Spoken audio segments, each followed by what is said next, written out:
manager in this museum in Hartlepool. Why are we here today, please? Can you tell us a little bit about this whole story? Why we actually end up here? Well, we've ended up here today because Sabaton has finally come to visit us.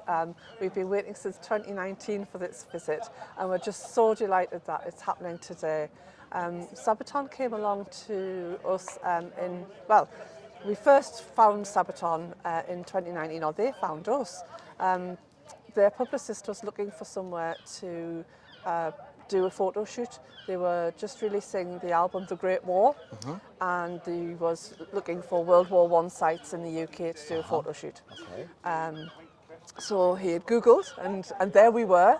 So he rang us and said, could you send us some pictures of the site?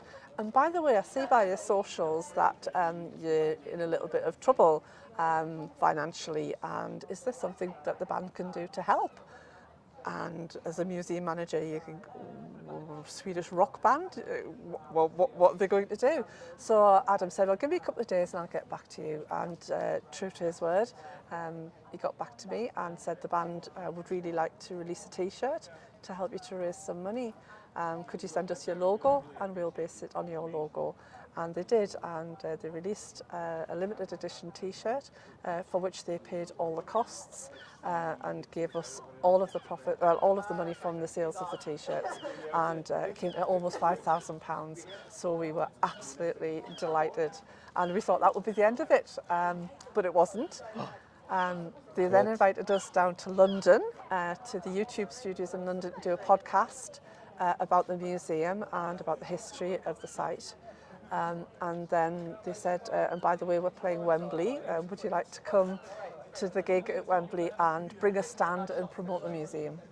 So we did that also. Oh, right. Wow. I heard that the Wembley was sold out show. It was an awesome show, absolutely awesome. And when we arrived there, they gave us a lanyard with a little piece of plastic on the end of it, and it said AAA, and we thought, oh, can't believe it, access all areas. So we kind of ran around Wembley going, oh, we can go in here and we can go in there, and we ended up right underneath the stage for the gig, and the pyrotechnics were just phenomenal from there. The heat, I don't know how the band does it, the heat, the excitement. Honestly, I mean, I've been to some gigs in my time, I thought nothing would top Metallica, but there you go, Sabaton, just the absolute best.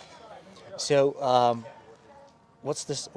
can you tell us about the history about this site? Just quick one, Yeah, during the First World War, at the very beginning of the First World War, in December 1914, the German Navy made an attack on the east coast. They attacked the towns of Scarborough, Whitby, and here in Hartlepool all at the same time. It was a 50-minute bombardment, and Hartlepool, because we had the battery here, were the only town to engage with the enemy. So we are a designated First World War battlefield here.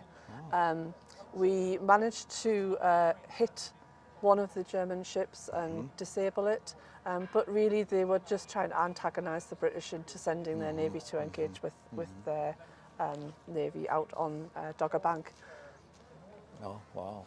So that's basically the side when they're fighting back from right where we are standing around here. Right where you are standing, right here. So this big cannon we saw over there, that's where they shoot towards those three ships, you said? Three ships. German ships. 3 German ships. We had 2 guns here, and there was another battery just across the road where the lighthouse is. Yes. So we had 3 guns pointing at their very, very large warships, and it was a bit like a David and Goliath thing.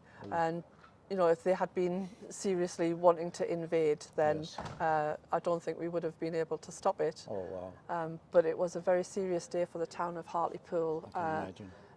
We had a lot of civilian casualties. We had about 137 civilian deaths. Yes. The youngest was a 6-month-old baby. Eleanor Nisi was her name. Oh.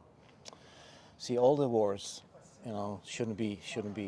This site should be like the memoriam of things shouldn't happen, and as you know, happens again. It does, and we look at what's happening now in Ukraine, and we see the stories repeating, the Yes. stories that we tell That's it. people in a historical sense. We see those actual stories repeated and repeated. And, you know, all guns should be in museums now. Yes. And people should Agree. come and learn about the mistakes we made, about how heroic people can be under very difficult circumstances. Yes. But war should end.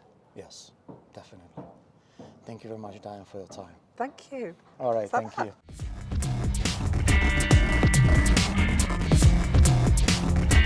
You're listening to Radio Bloodstream.